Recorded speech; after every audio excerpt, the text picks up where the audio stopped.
Pornography websites in the United Kingdom will be legally required to verify the age of all users as per new government legislation.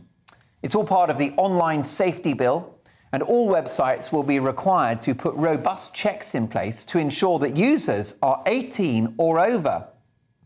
These checks could involve handing over credit card information to a pornography website or age information to be corroborated by a mobile provider or government database. However, many users, including the young people that the law is aimed to protect, are likely to still be able to bypass these restrictions via easy-to-access tools such as virtual private networks or VPNs. So it's not clear whether these measures will actually work or protect younger people.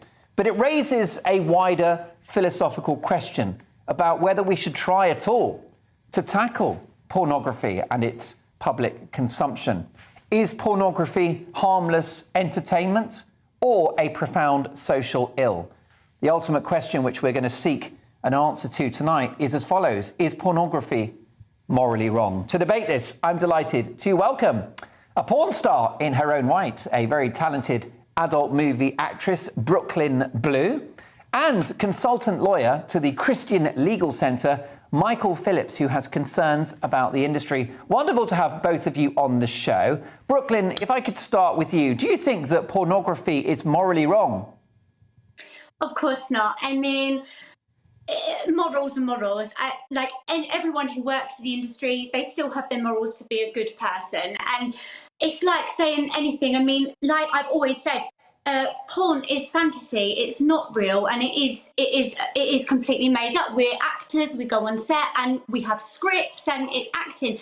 I mean, to say porn is morally wrong, I mean, that's like saying, well, are horror movies morally wrong? Because they technically show things that are wrong, but it's acting. It's not real. You know, it's fake.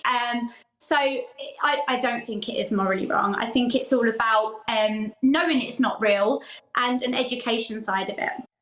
Should there be, Brooklyn Blue, any limits to the kind of pornography we can access?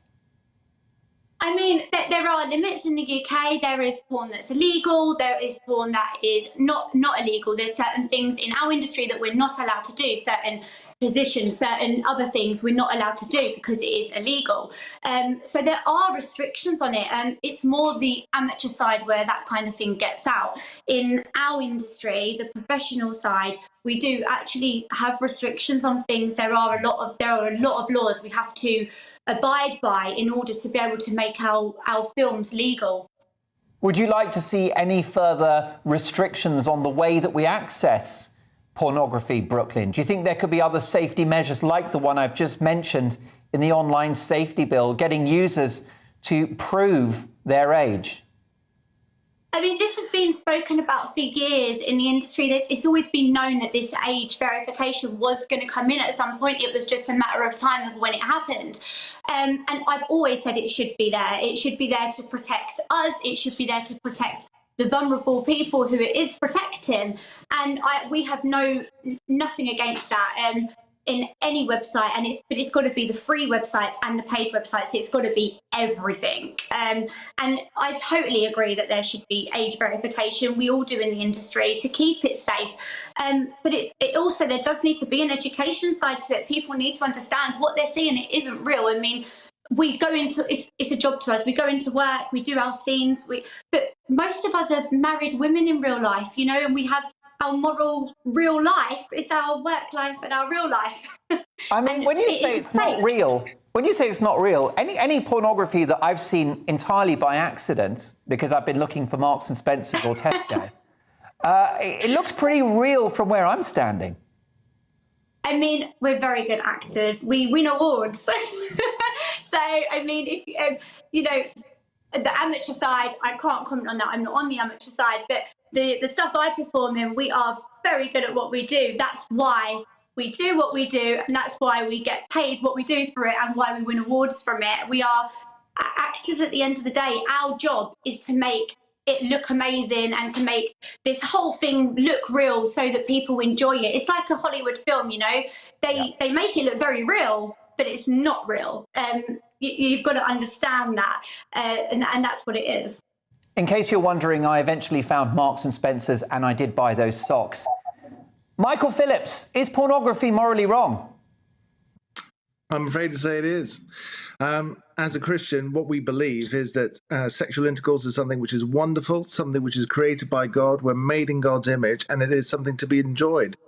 However, sexual intercourse is something to be enjoyed within the context of a marriage between a man and a woman and in a committed lifelong relationship. And that's what we've believed as a country for 2,000 years. Now, over the last 100 years or so, since the 1960s, we've obviously seen a great increase in pornography, and we've seen the laws which have been liberalized over that period of time, and there have been benefits, but there have been downsides. And one of them is the exponential increase in pornography. And also what I've done over many, many years is represent many people, men and women, who have found themselves in court because they've found themselves addicted to pornography and ended up viewing images, which I'm not suggesting this lady has been involved in, but there are forms of illegal pornography. They never started out watching the hardcore stuff, the extreme pornography, the child pornography, but they started in that place. And what we've seen over the last 10 years is a massive increase in pornography addiction, in prosecutions for sex crimes, in child addiction problems and prosecutions. And the thing is this, is it starts soft. It starts with this kind of what's called soft pornography, and then unfortunately it lends up into that kind of place. And so pornography, even from not just from a Christian point of view, but from a societal point of view, it is not a good thing. Brooklyn Blue, what's your reaction to that? Michael argues that these movies, the kind of stuff people are accessing at first is, the secretary in a short skirt taking notes with her glasses at the tip of her nose, or that sauna that keeps breaking down. But it goes to a darker place over time, and that's the problem. I mean, to say that about everyone is completely absurd in my mind. I mean, somebody that enjoys a type of porn scenario is not going to then branch onto all this illegal stuff. If you're going to watch the illegal stuff, you're going to watch that regardless, and you're going to find it regardless. There is all awful things in the world, and you will find that regardless. Somebody that's watching general, normal, legal porn, that type of person's never going to branch into these type of awful things, because that's not who that person is. I mean, to say that watching, soft sort of things that can turn into this crazy level is crazy, in my opinion. And also, I mean, people can get addicted to everything. It's like saying, if you took drugs one time, you could be completely addicted to it, or you may not be. I mean, to put everyone in the same category is crazy. And I think, there's addiction in everything. There's addiction to alcohol, there's addiction to gambling, there's addiction to drugs, there's addiction to countless things in the world. And obviously porn would be one of them, as much as people get addicted to shopping. Shopping's not illegal, but you can get addicted to it still. Michael, perhaps we can find some common ground. We can all agree that illegal pornography is deeply wrong, and very often what you'll see is a crime being played out on your computer screen in which there are victims. That's absolutely horrific, and I don't think for a second that Brooklyn Blue or her colleagues would support that. But her argument is it's all quite self-regulating. The law is there, and more or less it does a job.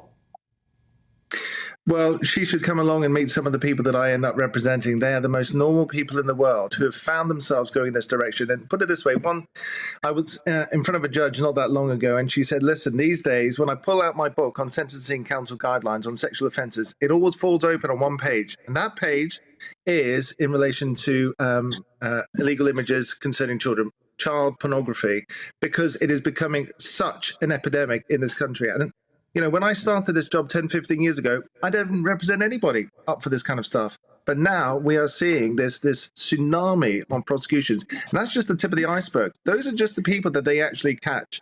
These are normal people who unfortunately get drawn into this lie. Pornography ultimately is a lie. It's suggesting that something is wonderful and fantastic, and it's being used outside the context in which I believe that God created it.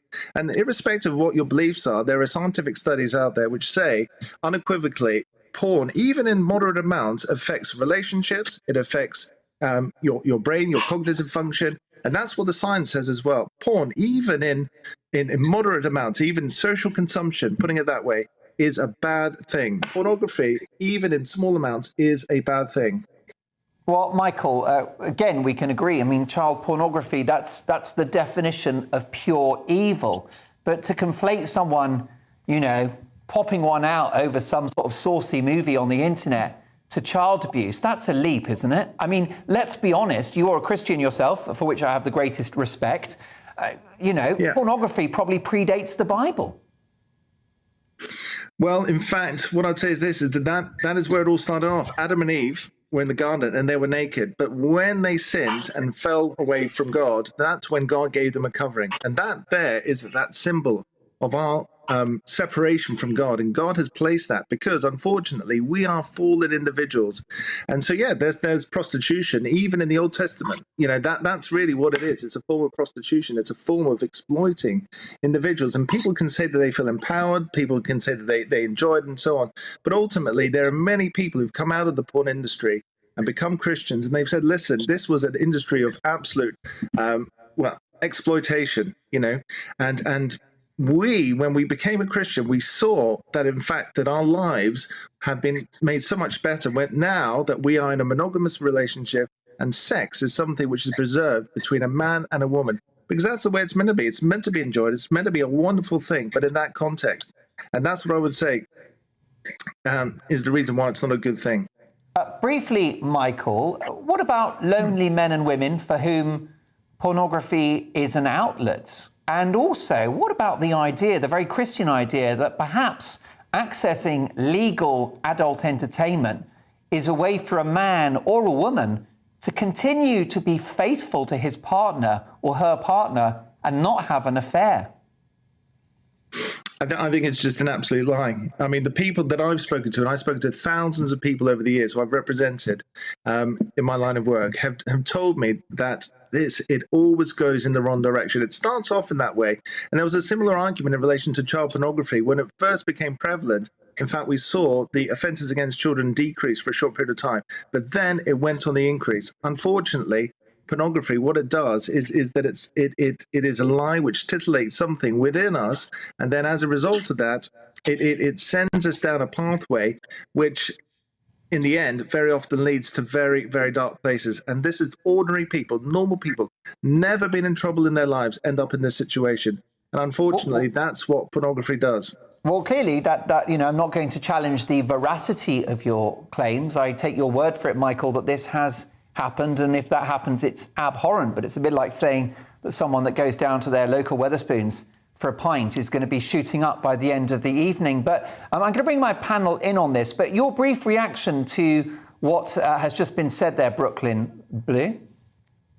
Yeah, I mean, it would actually maybe even shock you to say that actually me and my husband go to church, which is completely controversial, but we do. So there you go on that part. But I mean, to say that obviously somebody, I totally think, I mean, where you're saying, more people are being caught by doing, watching these awful things online. Is that just because our technology's got better that we can actually find that and track that down more now? I mean, just because you watch, like you were saying, the sort of porn that I perform in, it does not mean under any circumstances you're then going to start watching all this awful stuff on the internet. There is no way somebody is going to go from that level to that level by just watching something they enjoy.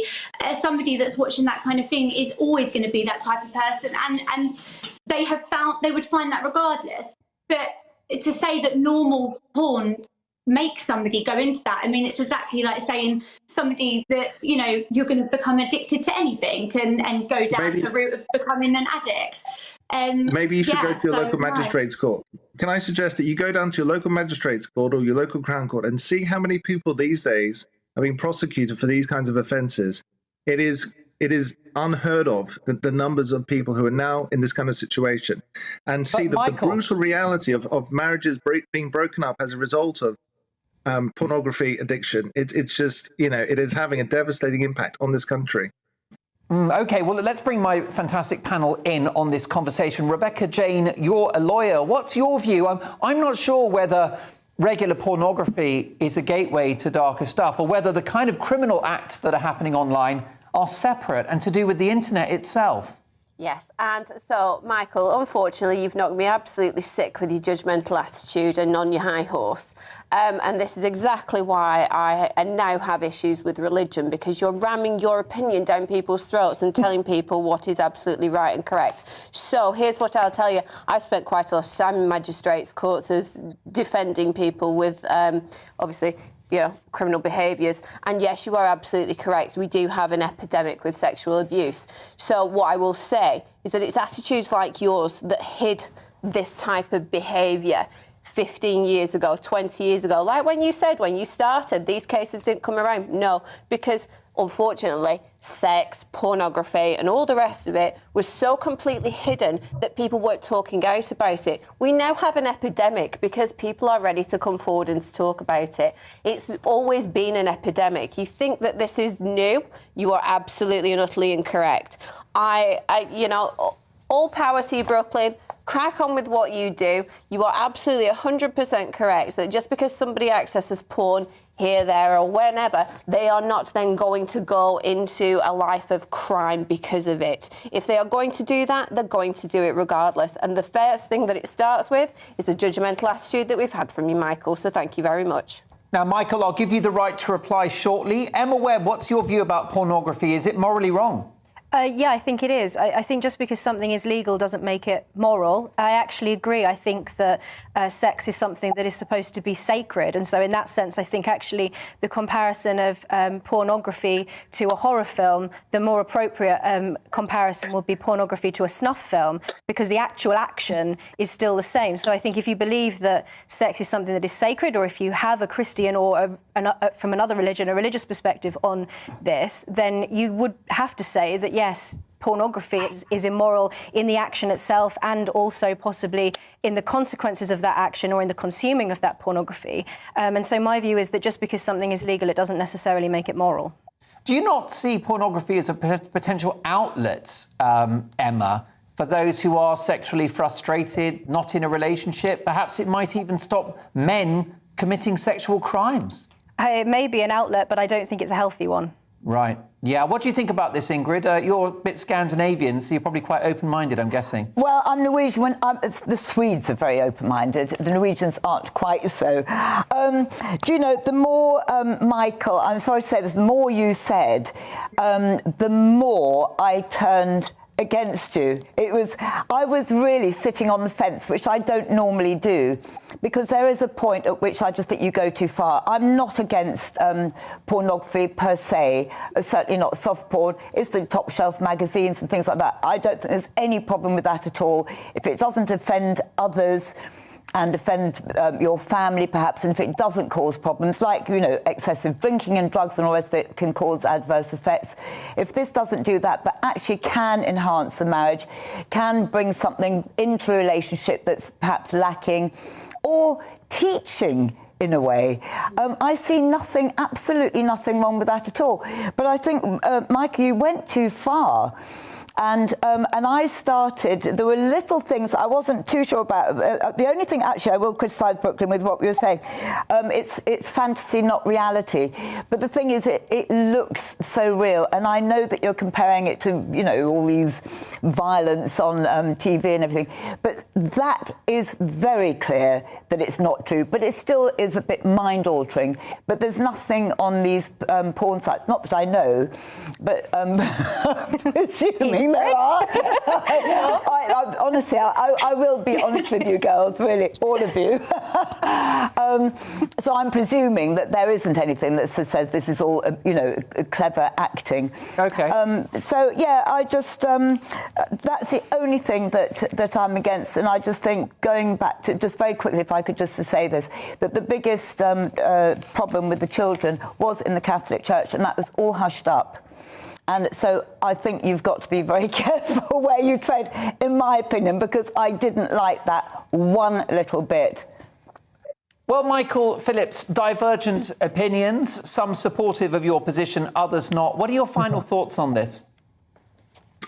I'm just glad that the government's taken a step in the right direction. We've seen an increase in addiction. One study said 4% of people in the country are addicted, compared to 6% of people who are addicted to alcohol. So addiction is on the rise. It's not just something which is, always been there. It has always been there to a degree, but pornography addiction has been on the rise, and that you can see the studies in order to back that up. But what I'd say is this: is that anybody who I've ever come across who has an addiction, there has also been other issues there in terms of hurt and psychological difficulties.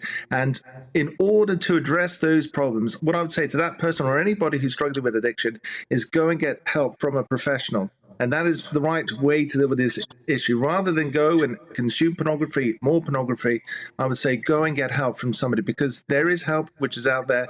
And I've met hundreds and in fact, probably going up to maybe even thousands of people who, when they've got help in the right direction, then that has been the solution to their problems rather than pornography. Well, I think it's certainly very, very good advice that if you think you're about to wade into some very dark waters, possibly you're going to look at something illegal, then reaching out for help, I think, is a brilliant idea. Michael, I couldn't agree with you more on that one. Brooklyn, your final thoughts on this? I mean, I just agree with a couple of them in the panel. Just obviously, like you say, yeah. I mean, porn does help couples as well. It can help a couple. They can watch it together. There's lots of, I mean, I've done there's couples porn made purely for couples, and it can totally bring a relationship. It can bring that fire back into a relationship. And on the other side of it, I've always said that there is a lack of education behind it. And I think that I've always said that I think that people from my industry should even go into colleges or high schools and actually educate the younger people that it's not real what you see. This is real life. This isn't. And they've got to understand that. To make that more clear, I've always said there could be more education behind it. People in England don't tend to talk about it, which seems to be more of the problem. But yeah, it can bring couples together as well. And that's what I have to say. My deep thanks to both of you for this fascinating and very balanced debate. Brooklyn Blue, thank you very much for joining us. She is, I believe, an award-winning porn actress and adult movie star. Thank you, Brooklyn. And I'm also grateful to have been joined by consultant lawyer to the Christian Legal Centre, Michael Phillips. Michael, thank you so much for your time as well.